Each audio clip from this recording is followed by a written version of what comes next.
بسم الله الحمد لله والصلاة والسلام على رسول الله صلى الله تعالى عليه وسلم. بەڕێزان و خۆشەویستانم، خۆشحاڵم پەیامێ بۆ ئێوەی خۆشەویست بنێرم. ئەی ئەو کەسێکەوە 11 مانگ عەرەقت خواردەتەوە، 11 مانگ خۆت بێهۆش کردووە، 11 مانگ ماددە هۆشبەرەکانە بەکارهێناوە. وا مەزانە مانگی ڕەمەزان بۆ تۆ نییە، وا مەزانە کە مانگی ڕەمەزان تەنها هی ئەهلی مزگەوت و مامۆسایانی ئاینیە.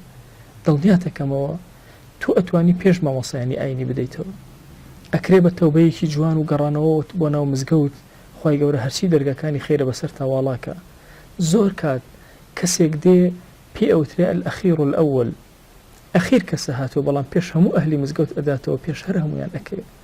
لەوە ئەچێت تەوبەی کەسێکی ئێوە وەکو ئێوە بێتە بەرەکەت بەسەر هەموو کوردستانە ببارێ. وێ داواتان لێ ئەەکەم، وا تەسەوڕ مەکەن ئێوە شەرمەندەی بەردەم خوان. واللهی خۆیەک ئەوەندە بە ڕەحمە، ئەوەندە بەزەیە. ئەگەر ئێوە ڕووی تێ بکەن بە لەبەیکەوە سەعدێکە جوابتان ئەداتەوە. ئەگەر ئێمە دوعا بکەین خی گەورە ئەڵێ عەبدەکانم لەبەیک، بەڵام کەسێکەوە گونەهبار بێت تەوبە بکە، هاوار بکە، یا ڕەب پەروەردگارە بە لەبەیکەوە سەعدەیکە، بەڵێ ئەی عەبدەکەم خۆشحاڵی بۆ تۆ، ئەی عەبدەکەم تخوا ئەگەر کەسێ خوا بە عەزەمەتی خۆی پێ بڵێ خۆشحاڵی بۆ تۆ ئەی عەبدم، ئەبێت چەند خۆشحاڵ بێ. ئومێدمە ئەم مانگی ڕەمەزانە بکەنە دەستپێکێکی خەیری زۆر گەورە، همەتێکی زۆر بەرزتان هەبێ.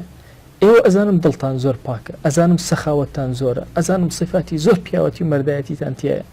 ئومێدەکەم بە تەوبەیەکی جوان تەواوی کردەوەکانتان زیاتر بڕازێننەوە، خۆتان لە ڕەب العالەمینەوە نزیکەنەوە.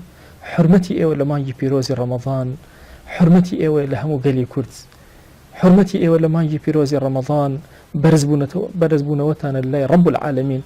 ئومێدەکەم خی گەورە بەرزتان کاتەوە بەهۆی مانگی ڕەمەزانەوە، خۆی بۆ خاتی گەورەی خۆت ئەو بەڕێزانێکەوە تەوبە ئەکەن، ئەگەڕێنەوە یا ئەکرەم الئەکرەمین. خوایگیان لەم دنیا سەریان بەرزکە، لەو دنیا سەریان بەرزکە. وصلى الله على سيدنا محمد وعلى آله وصحبه وسلم تسليما كثيرا أبدا إلى يوم الدين.